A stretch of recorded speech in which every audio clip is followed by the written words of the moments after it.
Good mental health. I'm Matt Kelly. I'm pleased to be joined on today's podcast by my co-host for this show, Dr. Neil Marinello.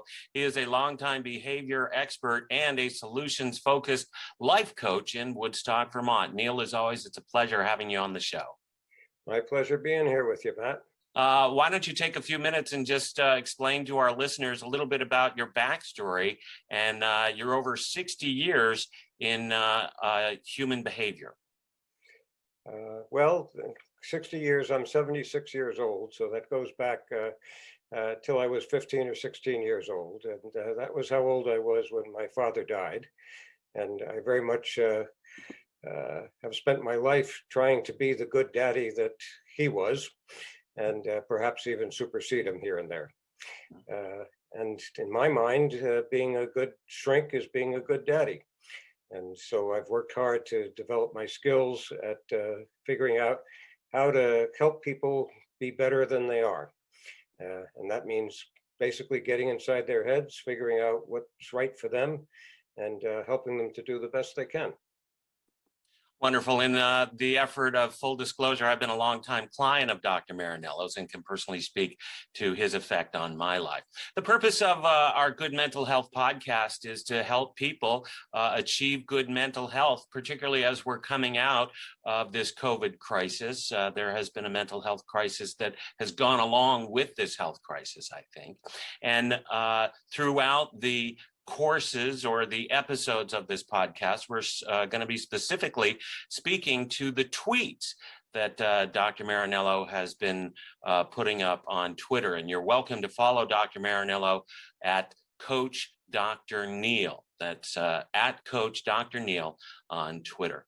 Today's episode is going to speak to I am the most important person in the world to myself.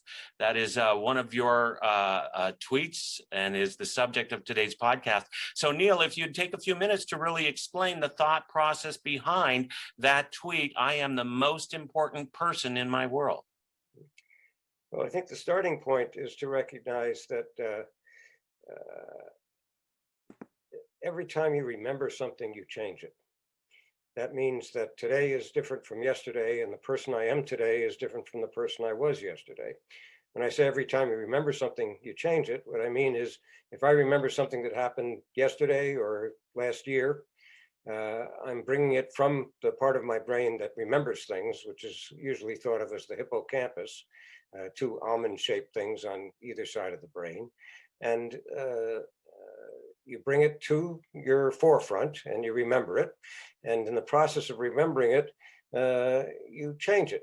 And the reason you change it is because things have happened since that happened.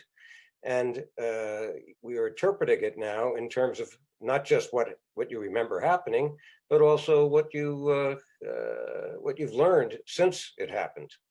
And then when you file it back in your mind, you file it with that added information. So the thing to be aware of is that who I am today is different from who I was yesterday or who I was last year. Memory, and there's been a lot of studies that show that memory is something which is not a videotape. In fact, if you really want to understand what happened in any given situation, you have to do what we call BASKET. And that's an acronym. B is for behavior, who was doing what.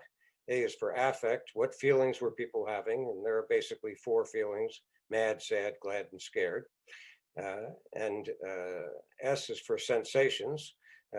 What of your senses were operating and what were you experiencing in terms of seeing, hearing, smelling, touching, that kind of thing. And K is the knowledge. If you watch a videotape of something over and over and over again, eventually you'll figure out exactly who is feeling, sensing, and behaving what and why. So the easiest way to say it is that each of us changes with every moment we live until we die. And the truth is that no one knows what happens after we die. The question that we are all asking ourselves is, am I better now than I was then? I think I'm doing the best I can. And my idol, Milton Erickson, made the statement that he believed that everyone is doing the best they can. I had a lot of trouble with that, but The 60 years or so I've been in this business trying to understand how people think, I've realized he was right. So if I'm doing the best I can, or I think I'm doing the best I can, then the other question that comes up is my thinking right? Mm. Am I thinking the right way right now? And if I can change the way I'm thinking so that I can believe I'm doing the best I can, then I actually am doing better than I was doing yesterday or the day before. The question of am I the most important person in my life? The answer is all I know is me. I'm the only person that I know. And even if I devote my life, even if I'm Mother Teresa and I'm devoting my life to helping others, that doesn't change the fact that that's the most important thing in my identification of who I am. It's interesting. You've started here in a way that I thought was quite different than what I thought you would say as a starting point for that that statement, so to speak. And for me, I was intuiting it that I am the most important person in my life, and so that makes me subject to that. My needs are first, and how I was sort of experiencing that even just in my current everyday life right now. If I have a neighbor who is being extremely loud and what I think is disrespectful to the rental community here, but that is again me saying that I am the most important person in my life.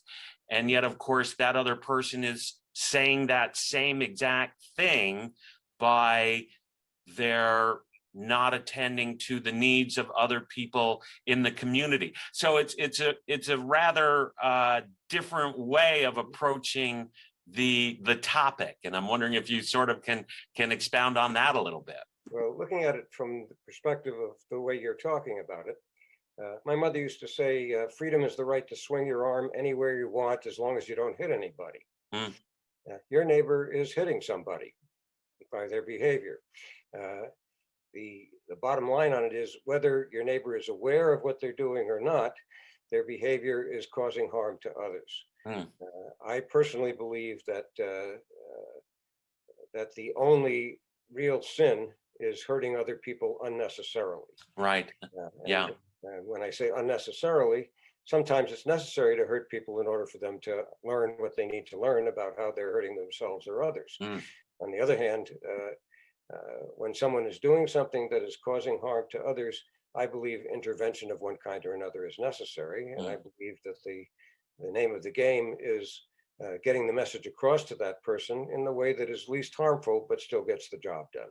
So it's sort of important to note that there's, in a sense, there's two sides to that statement, that there is a very positive side as it relates to, let's say, Maslow's hierarchy of needs, that I am the most important person and I need to take care of my hierarchy of needs because no one else is going to when you get right down to it. But then the flip side of it is that I may, in that course of believing that I am the most important to myself, I may infringe on others at the same time unknowingly. Or knowingly. You know, in fact, if you knowingly infringe on others and are doing it with that awareness and it makes you feel better, that's really the definition of evil. Yes, yes. I love that you use that. We've spoken about that many times. So. But talking about Maslow's hierarchy, the simple reality is that at the top of that hierarchy is what he calls self-actualization, which has to do with understanding yourself and understanding the extent to which everything that everyone experiences gets processed through themselves. But in the shrink business, we have a phrase that everything is projection. In the AA community, they say if you spot it, you got it. The experiences that I've had with times that I've felt something very strongly have required me to take a look in the mirror and say, what it is about me that's putting that on that situation. And it's interesting in a sense, you know, to kind of just go back to the semantics of it, if we can, a little bit. I think we might both be familiar with someone who doesn't put themselves as their most important person in the world. Perhaps a spouse who's in an abusive situation, who always has to put the spouse ahead of their needs, and make the spouse the most important person in the world, which in a sense is a tremendous detriment to one's own soul. And then resulting health problems that may, in fact, be a result of not putting yourself as the most important person in your world. Well, one way of thinking of it is that everyone has, let's say, 20 needs. I'm just pulling that number out of the hat. But in a relationship, if you can find somebody that meets, say, 7 or 8 of those needs, you're doing pretty well. And in order to get those needs met, you're probably going to have to give up 7 or 8. And the remaining needs, you basically have to meet yourself. And if you don't have a way of meeting your own needs, or if your whole concept of yourself is I'm not worth anything unless I'm doing something for someone else, then you're actually ignoring the reality of your situation, which is that if you don't meet your own needs, your ability to meet other people's needs is highly limited. Wow.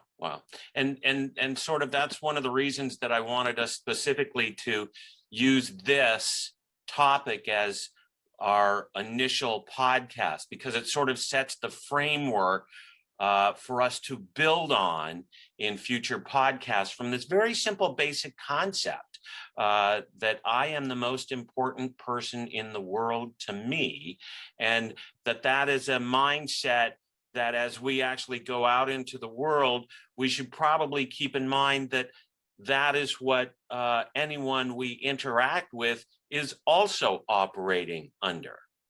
I agree. In fact, I believe that if you could stop the world and get inside the mind of every single person, that what you would find is that they are probably thinking about themselves. If they're thinking about someone else, they're often wondering, I wonder what that person is thinking about me. And so there's the best example I can think of is from the movie Beaches, where Bette Midler is playing the role of a narcissistic actress who puts on a show in front of her family and friends, and then comes out and talks to them about what a great job she did in her show. And then she says, but enough about me. Let's talk about you. What did you think about my performance? One of my favorite lines. I think that it's almost impossible to not to think about anything without understanding that you're filtering it through your own perceptions. And once you realize that, you have the opportunity to see yourself more objectively. Most people do not see reality. What they see is a tangent from reality. If reality is a circle, the tangent starts at the point where it touches the circle. But how they think about that depends an awful lot on what the circumstances are and what their perception is. So I give an example, for example, in my dissertation, where if someone is talking to me and I'm trying to cover up a burp by smiling, and they think I'm laughing at what they're saying. And the tangent is the point at which I smile. But if they think I'm laughing at what they're saying, they assume I'm not taking them seriously. They assume that I have a perception of them which is judgmental and negative, and they take off from there. And it's like picking up a fumble and running the wrong way with it and scoring a touchdown for the other team. It's interesting, as I unpack this thought or this idea more, there's so many levels to it. And one of the things that I specifically was interested in is that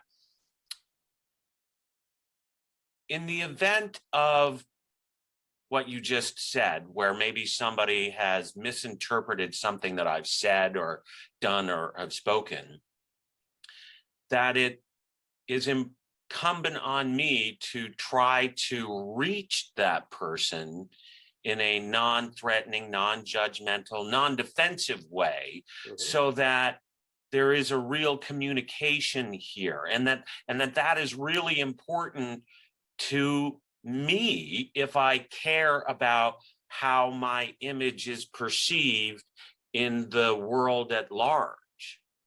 That's So it is absolutely right. about the conduct of myself and of my being, whether it be my voice, my actions, etc., in a way that is not just affirming to whoever I'm interacting with, but affirming to myself as well. Mhm. Yeah, I've probably put a good part of the last 60 years into learning to see myself as others see me. Mm, And I come across in a certain way, and I think I know the role I'm playing, which is basically the role of good daddy. But the way other people perceive me has a lot to do with what their experiences were of themselves and of their daddies. mm, And the fact is that I am perceived as a smart guy. I'm perceived as a powerful guy. The truth is, I don't have any power except the power other people give me. But if I say something and someone assumes that I'm saying it in some attempt to criticize them or hurt them, they're wrong. Anything that I say is meant to help them, even if they see me as the enemy. mm. And as they think about it later on, they have to deal with the fact that they can't find a way to interpret what I said that has me being in some way evil or trying to harm them. And so in that, again, it feels to me that it really goes back to the crux of the statement. I am the most important person to myself, in the world, to myself. And why, again, it's important, even on that person who may have misinterpreted you, to actually strive very deeply to understand, or to not misinterpret that, because Mhm. my misinterpreting you is actually a great disservice to myself, and in a sense puts a little bit more import on you than it does, again, with that statement, I am the most important person in the world to me.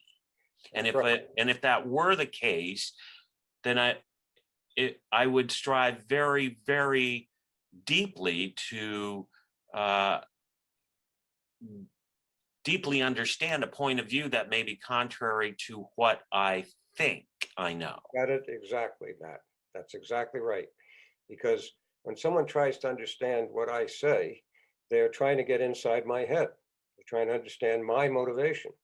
And if they can come up with any way that they can interpret my motivation as anything other than trying to help them, Mm, then I want to know it because I'm not doing my job right. mm, So over the years, many people have seen me as the enemy, have tried to cause me trouble, and my perception is that they're giving me a lot of power, and the more they give me power, the more they try to understand why did I do what I did, why did I say what I said. mm, Good luck to them finding a negative motivation there, because if I'm doing my job right, they can't explain my behavior, and they're empowering me in a way which forces them to understand where I'm coming from. mm. And if I'm coming from any place other than trying to help them, something wrong with me. And so I wanted to sort of actually kind of put this into context with our current paradigm. In a sense, we're coming out of, the COVID-19 pandemic. And, there's been a mental health crisis. Why is this statement so important in our current paradigm today? Well, I think that everybody, on some level or other, has had to deal with being isolated. Mm, And being isolated basically means you're stuck with yourself, your family, and it's very hard to communicate with other people in physical ways other than the direct family. Basically, COVID has forced all of us to look in the mirror in a way that most of us would rather not. mm, The reality of it, though, is that there's no part of anybody that's not a part of me. And I really believe, as my science fiction idol Theodore Sturgeon said, that if everybody could be inside everybody else's mind at this moment, none of us would have any secrets and there would be no wars. Mm. That everybody's walking around saying, "Oh, I wish so and so didn't find out. I wish you didn't know what I'm thinking, and I wish they didn't realize it." And everybody has their secrets. Probably the Billy Joel song that refers to the masks that everybody wears is a good example of that. The reality is we're all trying to hide stuff from other people, and if there was nothing to hide, we all realize that we're just human beings doing the best we can. And if we get in the right state of mind, we learn from our mistakes and we grow. Well, and you made a statement here, which I love because it's going to be the topic of one of our next podcasts here. That there's no part of you that's not a part of me, but we'll save that for one of our future podcasts here, because again, it's a very deep subject that I think is very important as we again build this foundation here of our talks here. And again, with the statement, I am the most important. Anything that happens to you is something that you can interpret in a way that allows you to either grow or shrivel. If you stay the same, then you haven't really interpreted it in a way that that facilitates your soul's growth. Mm. So my belief is that that the job that all of us have is to take advantage of the fact that we're still alive and find a way to grow from the experiences we have, learn and grow. If we don't learn or decide that what it means is something that proves to us that the world is shriveling and that we're no good, then we wind up spinning things in a way that does not work for us. Well, and again, to bring it back into the current paradigm here with COVID-19, the vaccine is an example here. That I kind of want to just touch on, in that if I am the most important person in the world to me, then my health is one of the most paramount things to me, to, for my longevity. And so that would stand to reason that the vaccine is something that, if you believe you are the most important person in the world to you, that you would act on, or even the converse. Because if you don't personally believe in vaccines, if you're what is commonly referred to as an anti-vaxxer, that you may be taking the opposite viewpoint, that you're not taking it until it's been proven, so that you don't suffer any unwarranted side effects that may negatively impact your health. And this, in a sense, is what I think is really interesting, is about the dichotomy of that statement. I am the most important person in the world to myself. It can be either anti-vaxxer, or it can be someone who's pro-vax vaccination and going out at the first opportunity to get vaccinated. Well, I am the most important person in the world to myself does not take into account what many people believe, which is that the way that you need to define yourself is in terms of your relationships. So you have the difficulty of, even if that's true, and you choose not to take the vaccine, you have relationships with people, and those relationships, and whether those people that you have relationships with are communicating the disease, has to be taken into account also. The other thing to understand here is that we are coming against the conflict of science and beliefs. And most people don't really understand science. Science is a matter of disproof, not a means of proving anything.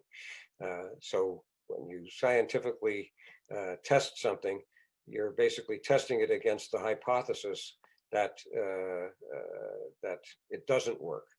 And if it works better than chance, or better than you would expect, then you have scientifically eliminated the possibility that it happened by chance. That doesn't change the fact that that the concept of defining yourself in terms of relationships should also include the relationships you have with the different parts of you. I have parts of myself that are different ages. Mm. And at each age, we have developmental ways of understanding things. So the part of me that's 3 years old believes that when I walk out of the room, the furniture disappears. Fortunately, there are other parts of me that understand that that's not the case. The part of me that is 2 years old believes that pat a cake works. And pat a cake is based on the idea that you can't see me. The reason you can't see me is because I can't see you. It has to do with the way in which other people perceive you. And I have worked my entire life to try and understand how other people see me. And to the extent that I project a an image of a powerful good daddy, I'm doing my job. Mm, mm. And again, it goes back to, again, our earlier point that, again, if you are the most important person in the world to you, how you are perceived by others would be rather important to that part of your personality that is taking care of this. It's creating a loop. And from my point of view, the kind of loop that makes the most sense is one which does not go after power. The concept of power corrupts, absolute power corrupts absolutely, is in fact true unless the power that you are seeking is the power to help others. And in order to do that, you have to see yourself as others see you. So the correct loop from my point of view is understanding that my effect on somebody has helped them to grow rather than shrivel. Mm, mm. And as all of us are on an individual journey from exiting the womb to being 6 feet under, we're all on an individual journey that is different for all 3 or 7 billion people on this planet. That's exactly right. Everybody in the world thinks differently from everybody else. And it's a result of our combination of heredity and experience. But the reality is that when somebody sees me and doesn't want to tell me something because it's embarrassing, what I usually say to them is, if you tell me something I've never heard before, I'll scream. And I don't scream very much. But the truth is that that there are categories of thinking, and I'm pretty aware of those. And so ways of thinking, there are only just so many, and I understand most of those. And if someone does say something that's a different way of thinking than I've experienced before, I won't scream, but I'll be excited. That means I'm going to learn something I didn't know before. On the other hand, it's extremely important for me to recognize that every time someone says something, it's something I've never heard before. Their way of thinking about it is different from the way that anyone else thinks about it. My common phrase to people when they consult me is, your soul is my boss. And as long as I keep that in mind, and my job is to understand their soul, then I'm in a position to help them become better people. This is especially important for me because in our current paradigm, there are what are called social justice warriors who are trying to make the world a better place for others.